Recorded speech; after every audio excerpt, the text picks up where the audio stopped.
네, 오늘 말씀의 제목은 하나님의 진노를 막은 복음입니다. 우리 다 함께 신앙 고백하겠습니다. 주는 시작. 주는 그리스도시요 살아계신 하나님의 아들이십니다. 자, 우리 옆 사람과 함께 인사를 나누겠습니다. 복음 망대를 세웁시다. 지금 우리 2024년을 시작하면서 로마서를 계속 말씀을 하나님께서 주고 계십니다. 여러분, 이번 로마서를 통하여서 로마 교회가 로마서를 통하여서 그 복음을 받고 로마를 복음화했던 것처럼 여러분의 가정이 복음화되어지고 가문이 복음의 명문 가문으로 세워지길 바랍니다. 그래서 여러분들이 내 안에 먼저 이 복음의 망대를 세우시고 그리고 가정과 가문, 학교와 직장에 이 복음의 망대를 세우게 되길 바랍니다. 자, 오늘 서론입니다. 지금 이 로마서를 받은 로마 교회는 네오외환입니다. 지금 안팎으로 우환이 많다는 겁니다. 여러분, 첫 번째 우리가 기억할 것은 이게 로마 교회만의 문제가 아니라는 것입니다. 이번에 문제 없는 교회는 없습니다. 로마 교회는 지금 밖으로는 로마의 박해, 또 유대교의 핍박이 있었습니다. 안으로는 유대인 그리스도인과 이방인 그리스도인의 갈등, 그리고 그 분열 속에 있었습니다. 그래서 심지어 예수님 믿고 있는데 어떤 이들은 복음을 부끄러워했다는 것입니다. 여러분, 이 시대에 로마 교회에만 이런 문제가 있었을까요? 그게 아닙니다. 바울이 서신서를 썼는데 그게 이제 바울의 14권의 서신서 아닙니까? 그 서신서를 왜 쓰냐면은 이 세워진 교회마다 다 문제가 있는 거예요. 갈라디아 교회에 문제가 있어서 갈라디아서를 썼고, 고린도 교회에 문제가 있어서 고린도 전후서를 썼고요. 에베소 교회에 문제가 있어서 에베소 소서를 쓴 것입니다. 문제에 대한 답변으로 서신서를 보냈는데 그게 오늘날의 성경이 되어진 것입니다. 여러분, 그렇다면은 지금 이 시대에는 교회에는 문제가 없을까요? 어느 교회든 항상 있습니다. 앞으로는 그런 문제가 없을까요? 앞으로도 있을 것입니다. 자, 그렇다면 오늘 문제는 피할 수 없다면 우리가 어떻게 해야 될 것인가? 그럼 이제 문제를 넘어설 수 있는 힘을 우리가 길러야 되고, 문제에 우리가 어떻게 대처해야 될 것인가를 알아야 하는 것입니다. 여러분, 그렇다면 로마 교회는 어떻게 이 성도들 간의 갈등, 외부로부터의 그 우환을 넘어설 수 있었습니까? 그게 바로 복음입니다. 이 복음이 그들을 견고하게 한 것입니다. 시험 가운데 흔들릴 수 있고 많은 어려움이 있었지만은 하나님께서 그들에게 주신 이 복음이 그들을 견고하게 했다는 것입니다.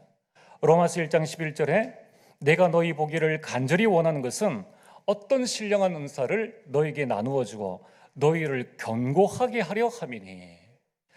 여러분들, 복음이 나를 견고하게 합니다. 복음이 우리 가정과 복음이 우리 교회를 견고하게 한다는 거예요. 문제가 아무리 온들 그게 무슨 소용이 있겠습니까? 내가 그 문제 위에 견고히 설 수 있다면 나는 그 문제 때문에 증인이 되어지는 겁니다. 그래서 오늘 여러분들이 내가 오직 복음이 되도록 복음에 집중해야 하는 것입니다.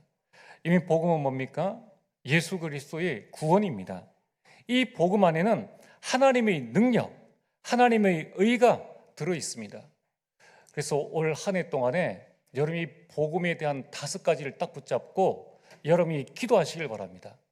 어쩌면 우리 평생에 이 부분을 붙잡고 기도해야 됩니다. 하나님, 복음을 정확하게 이해하기를 원합니다. 하나님, 복음의 능력, 하나님의 의를 체험하게 하옵소서. 그것을 맛보아 아는 자가 되게 하옵소서. 바울이 전해준 이 복음, 이 하나님의 복음이 나의 복음이 되게 하옵소서. 하나님, 이제는 내 삶이 복음적 삶, 복음적으로 생각하고 복음적으로 말하고 복음적으로 보는 복음의 삶이 될 수 있도록 역사하옵소서. 하나님, 내가 복음의 증인이 되게 하옵소서. 여러분, 이것이 되어지면은 가정과 가문을 복음할 수 있습니다. 이런 복음 가진 한 사람이면은 가능하다는 것입니다. 그리고 현장과 교회를 살리고 여러분들은 시대를 살리는 주역이 될 수 있습니다. 자, 그렇다면은 오늘 본론입니다.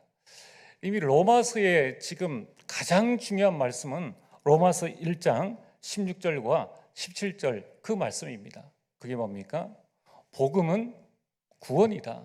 복음은 하나님의 능력이요, 복음은 이 하나님의 의다. 그래서 오직 의인은 믿음으로 말미암아 산다라는 이신칭의입니다.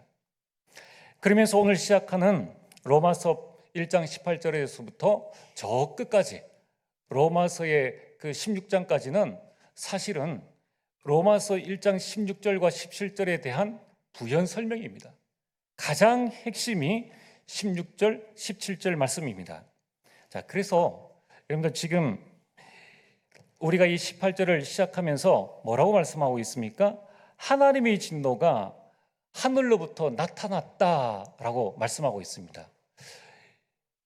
1장 16절에는 구원은 하나님의 능력이다. 그리고 이 복음에는 하나님의 의가 나타났다라고 하는데 갑자기 18절에는 하나님의 진노가 나타났다라고 성경은 말씀하고 있습니다. 이게 뭐냐면은 여러분 이 영화에 보면은 오버레이십이라는 게 있잖아요. 어떤 사람이 큰 사건을 막 당했습니다. 막 쫓겨다니는 그런 장면인데 그러다가 그 사람이 넘어졌어요.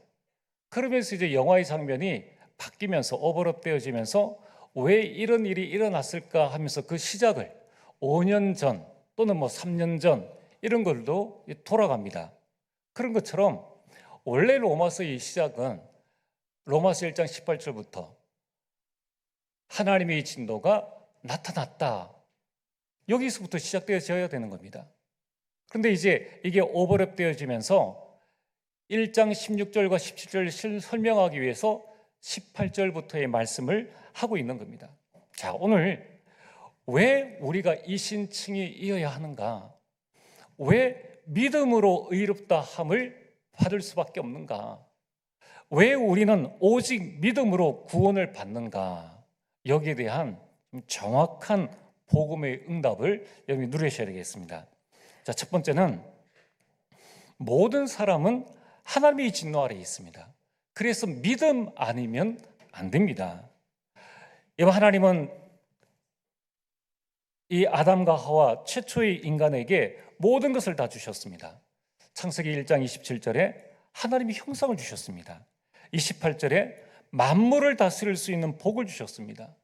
2장 7절에는 하나님의 생기를 불어넣어 주셨습니다.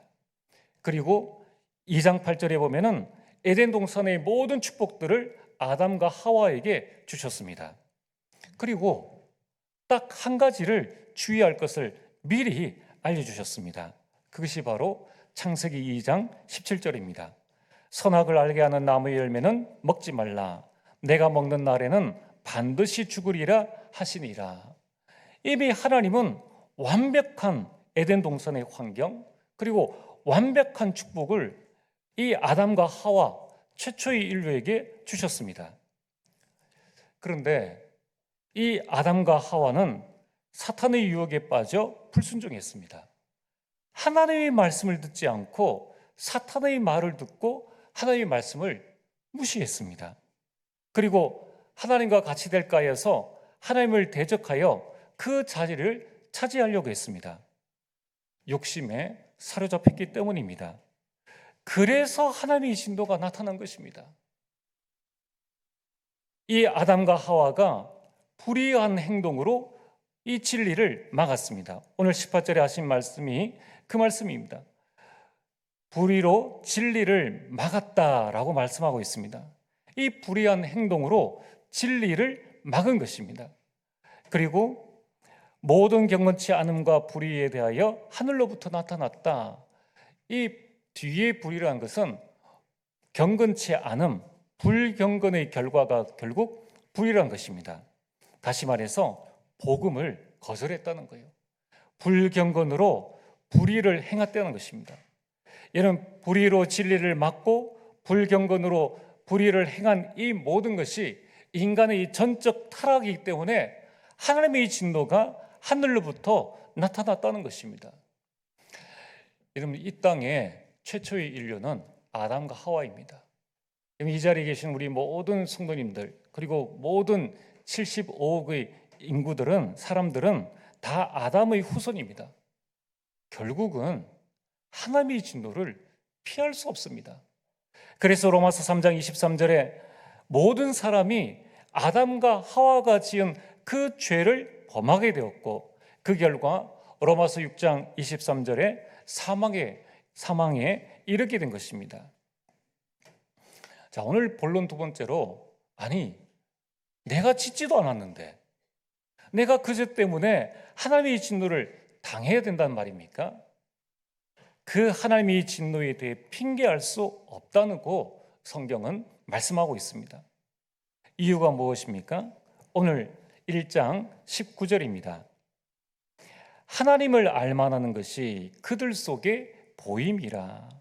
자, 하나님을 알만하는 것을 지금 사람들에게 보이셨다는 것입니다. 그러면 그것이 바로 하나님의 흔적입니다. 여러분들, 우리가 우리 랩런트들이 또는 여러분들이 직장 갔다가 집에 딱 가시면은 밥상이 차려져 있습니다. 그거는 뭡니까? 아내가 나를 위해서 밥상을 차려놨다는 그 증거 아닙니까? 그 흔적 아닙니까? 아내가 안 보여도 밥상을 보면은 아내가 차려놨구나라는 것을 알 수가 있죠.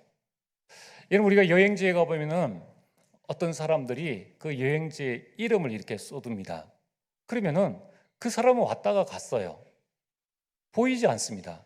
근데 우리가 그 써놓은 흔적을 보면은 이 사람이 왔다가 갔다는 것을 알 수가 있습니다. 그건 당연한 것이죠. 이처럼 하나님은 하나님의 흔적을 남겨두셨다는 거예요. 하나님의 증거를 남겨두셨다는 것입니다. 그래서 19절에는 이 세번역 성경에는 이렇게 말씀하고 있습니다. 하나님을 알만한 일이 사람에게 환히 드러나 있습니다. 하나님께서 그것을 환히 드러내 주셨습니다. 하나님께서 숨기신 것이 아니라 환하게 모든 사람들이 다 볼 수 있도록끔 드러내 주셨다는 것입니다. 아니, 그게 뭡니까? 그게 바로 20절이라는 거예요. 20절에 창세로부터, 여러분들이 태어나기 이전부터, 창세로부터 그의 보이지 아니하는 것들, 하나님이 보이지 아니하는 그 하나님의 영원한 능력과 신성, 하나님의 능력과 신성은 보이지 않습니다. 그러나 보여집니다. 그게 뭡니까? 그것이 그가 만드신 만물에 분명히 보여 알려졌다는 거예요. 자, 여러분들, 제가 입고 있는 이 옷은 원숭이가 만들었겠습니까? 사슴이 만들었겠습니까? 재단사가 만들었죠. 제가 이 옷을 입고 있다는 것은 재단사가 있다는 것을 알려주는 증거예요. 그렇지 않습니까? 그러면 똑같이 지금 만물이 있다는 것은 하나님께서 지금 살아계신다, 하나님의 그 능력과 하나님의 그 신성으로 하나님께서 이 모든 것을 창조하셨다는 것을 보여준다는 것입니다. 그래서 20절을 세번역 성경에는 이렇게 말씀하고 있습니다. 이 세상 창조 때로부터 하나님이 보이지 않는 속성, 곧 그분의 영원하신 능력과 신성은 사람이 그 지으신 만물을 보고서 깨닫게 되어 있습니다. 사람이 그의 만드신 만물을 보고서 깨닫게 되어 있다는 거예요. 사람이 보고 깨달을 수 있도록 하나님께서 하게 하셨다는 것입니다. 자, 여러분들, 별을 누가 만들었습니까? 제가 만들었습니다. 대통령이 만들었겠습니까? 그 어느 누구도 별을 만들 수 없어요. 여러분, 달을 누가 만들었겠습니까? 태양과 우주와 여러분 동물과 우리 태중에 있는 아기와 태어난 여러분들, 누가 만들었겠습니까? 과연 없는 가운데서 우주에서 지구가 창조되어져 충돌해 가지고 거기에서 물방울을 통해서 아메바가 나오고 그게 진화해서 원숭이에서 인간이 되어졌다. 지금 많은 과학자들이 그게 아니라고 말하고 있습니다. 여러분, 우리 이 모든 자연과 모든 것을 보게 되면은 이 모든 것은 하나님을 아는 결정적 단서라는 거예요. 누가 만들었겠습니까? 그래서 여러분들 이 한 그룹, 한 나라 한 그룹 또는 한 현장에 가장 보고마율이 가장 높은 직장이 어딘 줄 아십니까? 그게 바로 미국에 있는 미 항공우주국 나사입니다. 나사에는 우주를 연구하고 우주선을 띄우는 그런 곳입니다. 거기는 세계에서 제일 똑똑한 사람들이 다 모이는 곳이에요. 근데 거기에 보고마율이 90%가 넘습니다. 거기엔 전도하는 사람 아무도 없습니다. 근데 왜 그들이 하나님을 믿게 되었느냐? 똑똑한 사람들 아닙니까? 인도에서도 오고 뭐 여러 종교를 가진 사람들이 이제 거기에 와서 돈을 벌고 또 우주를 연구하기 위해서 와서 연구를 했다는 거예요. 세상에 있는 가장 좋은 컴퓨터, 가장 좋은 지식인들이 모여서 우주선을 만들어서 우주선을 띄우는데 생각대로 안 돼요. 또 우주선이 지구로 돌아올 때 100만 분의 1초만 차이가 나도 그 우주선은 튕겨져 나가서 미아가 되어집니다. 그리고 그 과학자들이 연구를 해봅니다. 이제 천체망원경과 자신이 가지고 있는 것으로 연구를 해보니까 인간이 가지고 있는 그 컴퓨터와 지식으로도 이렇게 오차가 날 수 있는데 어떻게 지구는 만들어진 때부터 지금까지 한 번의 충돌도 없고 한 번의 변화도 없고 이렇게 정확하게 돌아가느냐? 누가 도대체 이 우주를 움직이느냐? 여기에 대한 고민을 가지고 자신들이 갈등하기 시작했습니다. 그러면서 책을 찾아보기 시작한 거예요. 많은 책을 찾아보는 가운데 나온 딱 하나의 문장. 태초에 하나님이 천지를 창조하시니라. 이 우주를 보니까, 그리고 이 우주를 이 기록되어진 모든 책을 보니까 딱 한 줄 나와 있는 게 성경의 창세기 1장 1절이라는 거예요. 그들은 믿을 수밖에 없는 거예요. 믿을 수밖에 없는 거예요. 그래서 누가 전도하지 않았는데 그들은 하나님을 알게 되었고 하나님을 믿게 되었고 그 나사에는 많은 성경 모임들이 있다는 것입니다. 놀랍지 않습니까? 전도하지도 않았는데 스스로 자연을 보면서 누가 만들었을까? 이거는 사람이 한 것이 아니다. 이것은 분명히 어느 신이 있을 것인데 그 신이 누구냐 찾아보니까 하나님인 거예요. 여러분, 우리가 찬송가 79장 오늘 우리 찬양대가 찬양을 드렸지 않습니까? 우리가 설교 이후에 또 우리 이 찬양을 드리게 될 텐데 저는 이 지난 한 주간에 말씀을 준비하면서 이 찬양을 많이 묵상을 했습니다. 이는 주 하나님 지으신 모든 세계 내 마음속에 그리워볼 때 하늘의 별 울려 퍼지는 내성 주님의 권능 주님의 능력이 우주에 꽉 찼다는 것입니다. 숲속이나 험한 산골짜기에서 지저귀는 저 새소리들과 고요하게 흐르는 시냇물은 주님의 솜씨 노래하도다. 주 하나님 독생자 아낌없이 우리를 위해 보내주셨네. 이 십자가에 피 흘려 죽으신 주 내 모든 죄를 대속하셨네. 보이지 않지만 하나님께서 하셨다는 거예요. 4절에 내 주 예수 세상에 다시 올 때 저 천국으로 날 인도하리. 나 겸손히 엎드려 경배하며 우리가 영원히 주를 찬양한다는 것입니다. 여러분, 우리는 핑계할 수가 없습니다. 그 어떤 핑계도 될 수가 없습니다. 여기서 핑계할 수 없다는 말은 변명할 수 없다는 말입니다. 여기에 대해서 우리만이 아니라 실제로 하나님이 계신다는 것을 증거한 사람들이 있습니다. 사도행전 17장 26절에서 31절에 이렇게 말씀하고 있습니다.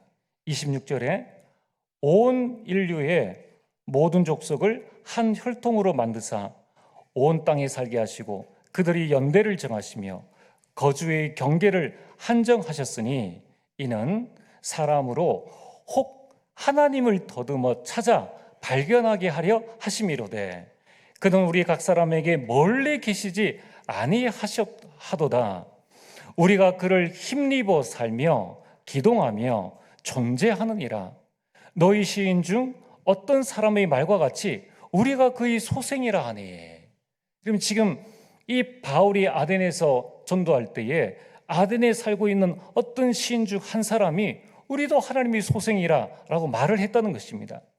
이와 같이 하나님의 소생이 되었은즉 하나님을 금이나 은이나 돌에다 사람의 기술과 고안으로 새긴 것들과 같이 여길 것이 아니니라. 알지 못하던 시대에는 하나님이 관과하셨거니와 이제는 어디든지 사람에게 다 명하사 회개하라 하셨으니 이는 정하신 사람으로 하여금 천하를 공의로 심판한 날을 작정하시고 이에 그를 죽은 자 가운데서 다시 살리신 것으로 모든 사람에게 믿을 만한 증거를 주셨음이니라 하니라. 믿을 만한 증거를 이미 하나님께서 주셨다는 것입니다. 여러분, 오늘 17장 26절에 인류는 한 혈통이라고 말씀하셨습니다. 인류는 아담으로부터 시작되어졌습니다. 우리가 우리에게 있었던 일들을 자녀들에게 말하지 않습니까? 그럼 아마 우리가 코로나 이 시대에 있었던 부분들은 이제 손주가 태어나면은 손주에게도 말하겠죠. 만약에 우리가 생명이 길어서 그 4세대, 5세대가 만약에 태어났다 그러면은 야, 옛날에는 이러이러한 일들이 있었다라는 자신에게 기뻤던 일, 또 슬펐던 일을 계속 이야기할 것입니다. 핑계 댈 수 없다는 게 뭡니까?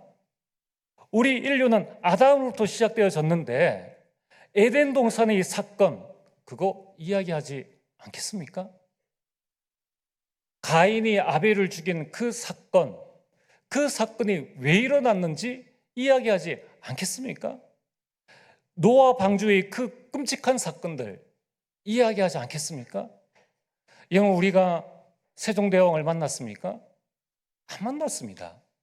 근데 그 문헌과 그 세종대왕이 가는 이야기들을 사람들이 말하여서 우리가 아는 것처럼 세종대왕이 없다고 우리가 핑계댈 수 없다는 것입니다. 이처럼 온 인류가 아담으로부터 한 혈통으로 시작되어졌기 때문에 그 전해진 이 모든 일들에 대해서 우리는 핑계할 수 없다는 것입니다. 히브리서 9장 27절에 한 번 죽는 것은 사람에게 정해진 것이요 그 후에는 심판이 있으리니 여러분들 진리를 거부한 모든 사람들, 하나님이 없다고 주장하는 이 모든 일들이 훗날에 하나님의 법정 심판대 앞에 서겠지요. 그때는 변명할 수 없다는 것입니다. 아, 하나님, 나는 하나님을 몰랐습니다. 그렇게 변명할 수 없다는 거예요. 왜냐하면 자연에 명백하게 하나님의 능력과 신성이 나타나 있으므로 하나님이 심판을 받을 때에 변명할 수 없다는 것입니다. 또한 하나님, 나는 기회가 없었어요. 난 너무 바빠가지고 누가 복음을 전할 때 복음 들을 시간도 없었고 교회 나갈 시간도 없었습니다 라고 말할 사람도 없다는 것입니다. 왜냐하면 하나님은 그들에게 모든 기회를 다 주셨는데 그들이 어리석게 그 기회를 활용하지 못했다는 것입니다. 하나님은 공평하신 분이시요 하나님의 심판은 공정합니다. 하나님은 모든 사람에게 구원 얻기에 충분한 기회를 주십니다. 하나님은 모든 사람에게 하나님을 알고 구원받을 수 있는 충분한 기회를 주셨기 때문에 마지막 심판의 때에 아무도 하나님의 판결에 이의를 제기할 수 없다는 것입니다. 왜냐하면 중요한 단서가 1장 21절입니다. 하나님을 알되 만물을 통해서 하나님을 알면서도 그들이 경배의 대상을 바꾸었다는 겁니다. 하나님을 섬기지 않고 대신 다른 우상을 섬겼다는 거예요. 그래서 하나님의 진노를 피할 수 없다는 것입니다. 하나님을 알았으면서도 하나님을 하나님으로 영화롭게도 안 해했다. 하나님께 영광을 돌리지 않았다는 것입니다. 그래서 하나님의 진노가 나타났다는 것입니다. 그러면서 하나님께 감사를 드리지도 않았습니다. 왜냐하면 하나님을 무시했기 때문에. 여러분, 이것이 바로 영적 상태입니다. 여러분, 이 영적 상태의 결과가 어떻게 되어집니까?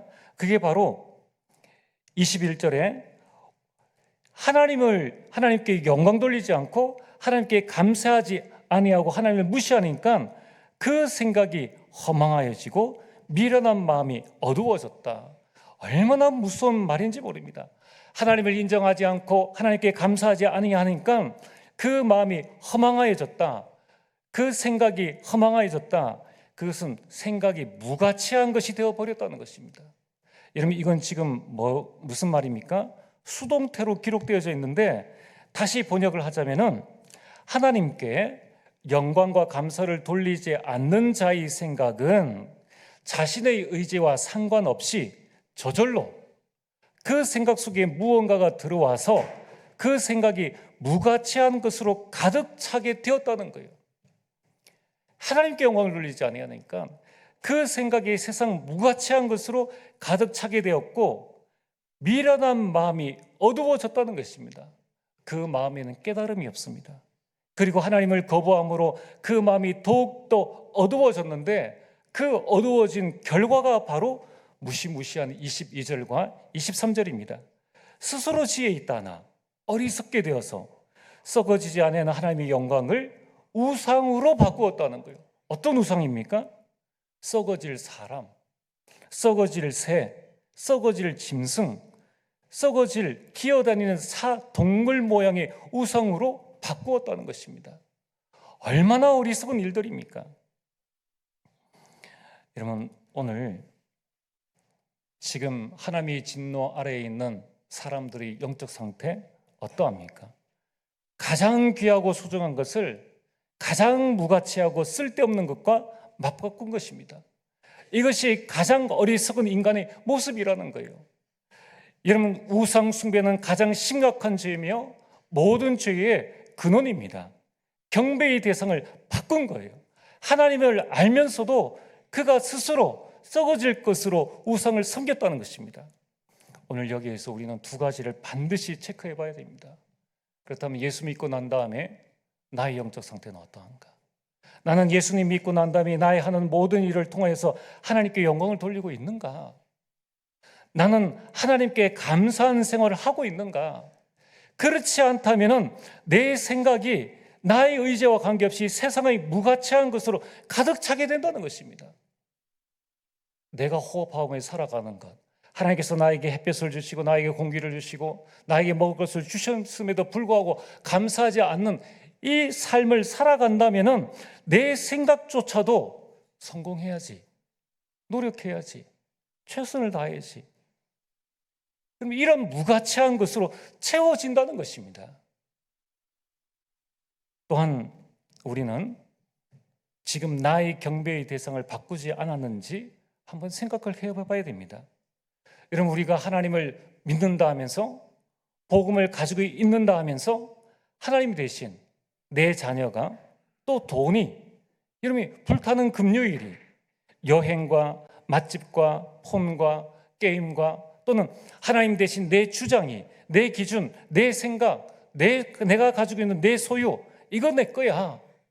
이것이 나의 경배의 대상은 되지 않았는지 우리는 생각을 해봐야 됩니다. 바울이 왜 이런 말을 전하고 있습니까? 그 당시 로마에는 지금 이 로마 교회들은 공동체입니다. 이런 교회가 아니에요. 여러 곳에 여러 사람들이 흩어져서 때로는 20명, 때로는 30명 가정에서 이렇게 모여있는 그런 상황인데, 로마는 각 나라의 신들을 섬기면서 만신전이라는 어마어마한 신전이 있다는 것입니다. 그래서 사람은 하나님의 진노를 피할 수 없고 하나님의 진노가 나타났다는 것입니다. 그런데 오늘 본론 세 번째로 복음이 이 하나님의 이 진노를 막았다는 것입니다. 여러분, 하나님의 이 진노를 절대 피할 수 없습니다. 그럼 세상에 태어나서 안 죽는 사람 있습니까? 아무도 없다는 거예요. 하나님의 이 진노를 막을 수도 없고 대신할 수도 없고 피할 수도 없는데, 그런데 복음은 하나님의 이 진노로부터 우리를 구원했다는 것입니다. 이 복음을 하나님께서 주셨습니다. 여러분, 여기에서 우리는 놀라운 하나님의 이 어마어마한 이 하나님의 어떤 그 성품을 보게 됩니다. 분명히 창세기 2장 17절에는 내가 이것을 먹는 날엔 반드시 죽으리라. 하나님은 그 약속을 어기시지 아니하십니다. 분명히 죽으리라 하셨는데 창세기 3장 15절에 여자의 후손이 너를 구원할 것이다. 살 길을 열어주셨는 거예요. 그것도 한 번만이 아니라 시대마다 또 그 복음을 놓쳤을 때에, 노예되어졌을 때에 출애굽기 3장 18절 희생제사를 드리라, 이렇게 시대마다 미리 보여주시고 그 복음을 알려주신 것입니다. 이제는 아예 마태복음 16장 16절 그리스도로 오셔서 성육신 하셨다는 것입니다. 자, 너무 이율배반적이지 않습니까? 너무 모순 아닙니까?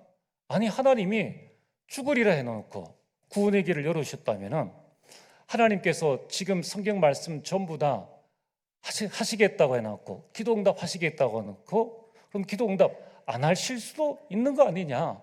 아니, 하나님이 나를 구원하셨다 해놓고 천주교회처럼 너 행실 그것 가지고는 안 돼. 더 많은 노력과 더 좋은 행실을 해야 돼. 그래야지 지금 연옥에 있는 너희 부모님들이 네가 들은 헌금을 통해서, 헌금의 액수를 통해서 천국을 갈 수 있을지 지옥을 갈 수 있을지 결정되는 거야. 그렇게 가르치니까 하나님은 이렇게 하실 수도 있고 저렇게 하실 수도 있는 분이냐, 이율배반적이지 않느냐, 모순이지 않느냐라고 생각할 수 있습니다. 이런 특별히 찬송가 265장 주 십자가를 지심으로, 그러면서 끝에 뭐라고 말합니까? 주님의 진노 면하겠네. 아니, 그러면 진노를 안 하시면 되지. 진노를 하셨는데 십자가를 지심으로 그걸 또 면할 수 있다고 말씀하고 있습니다. 앞뒤가 안 맞다는 거예요. 그런데 맞는 겁니다. 이러면 지금 하나님께서 주신 이 복음은 뭡니까?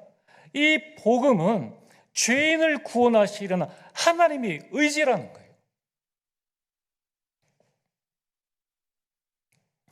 지금 하나님은 죄에 대해서 진노를 나타내고 계십니다. 그 죄를 간과하지 않으신다는 거예요. 그러나 다른 한편으로 하나님은 죄인에 대하여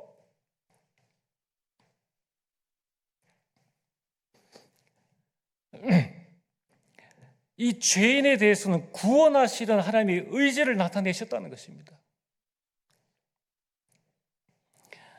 얼마나 감사한 일입니까? 하나님은 죄에 대해서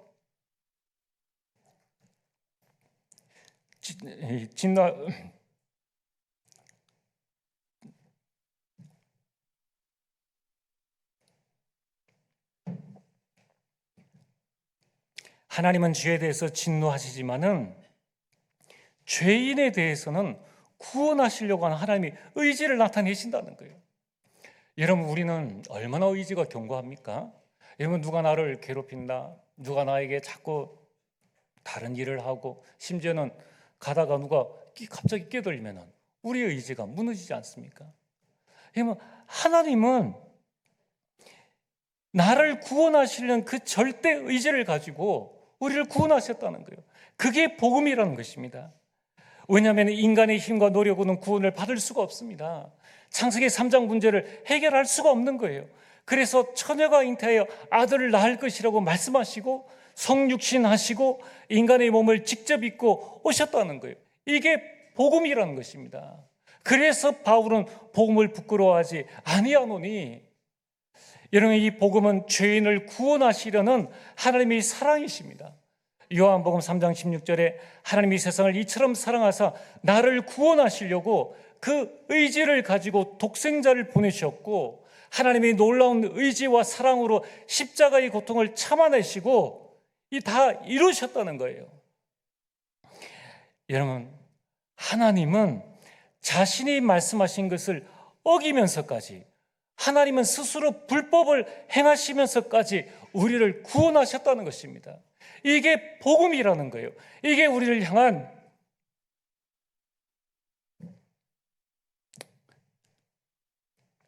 이 하나님의 사랑입니다.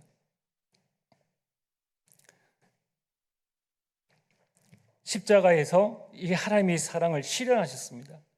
여러분, 복음이 없다면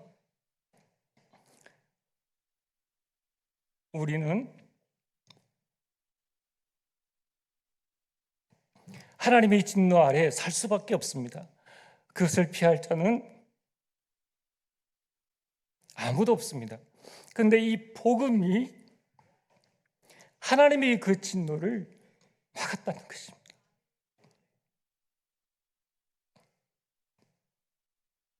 여러분들, 왜 오직 믿음입니까?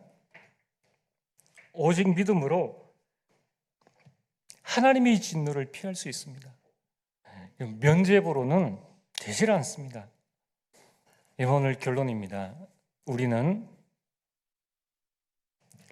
이 어마어마한 복음을 받았습니다. 복음 가진 우리는 이제 어떻게 살아야 합니까? 신명기 33장 29절에 이스라엘이여 너는 행복한 사람이로다. 여호와의 구원을 너같이 얻은 백성이 누구냐? 그는 너를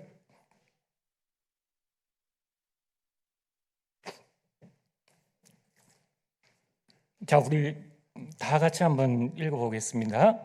이스라엘이여 너는 행복한 사람이로다. 여호와의 구원을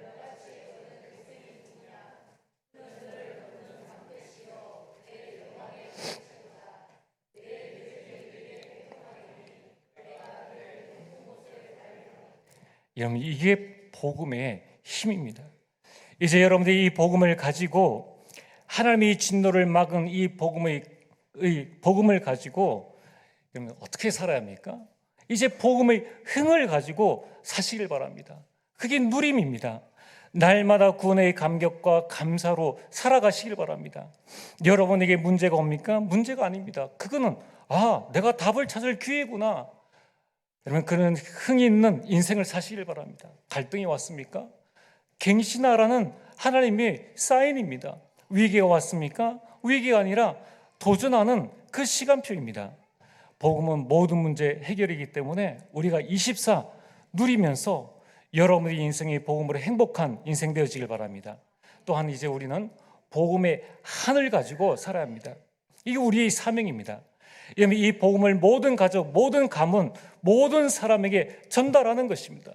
그래서 우리가 전도 캠프 시대를 열고 70인 시대, 중직자 시대를 열고 금투일 시를 열어서 이 복음을 전달하는 그 한을 가지고 있어야 됩니다. 또한 우리는 하나님의 진노를 막은 이 복음을 작품으로 만들어야 합니다. 그게 나의 이면 계약입니다. 하나님께서 왜 여러분들을 그 가정 가문에 보내셨습니까? 하나님 이면 계약, 거기에서 복음의 작품을 만들라는 것입니다. 또한 우리는 복음 유산을 남겨야 합니다. 우리가 남길 유산이 뭡니까? 복음 명문 가문입니다. 여러분, 이 축복을 누리게 되기를 주의 이름으로 축복합니다. 전능하신 아버지 하나님, 절대 피할 수 없는 하나님의 진노를 막은 복음을 우리에게 주심을 감사합니다. 이제 이 복음 가지고 내 안에 복음의 망대를 세워서 가정, 가문, 교회와 시대를 살리는 참된 주역으로 서게 하여 주옵소서. 예수님 이름으로 기도리옵나이다. 아멘.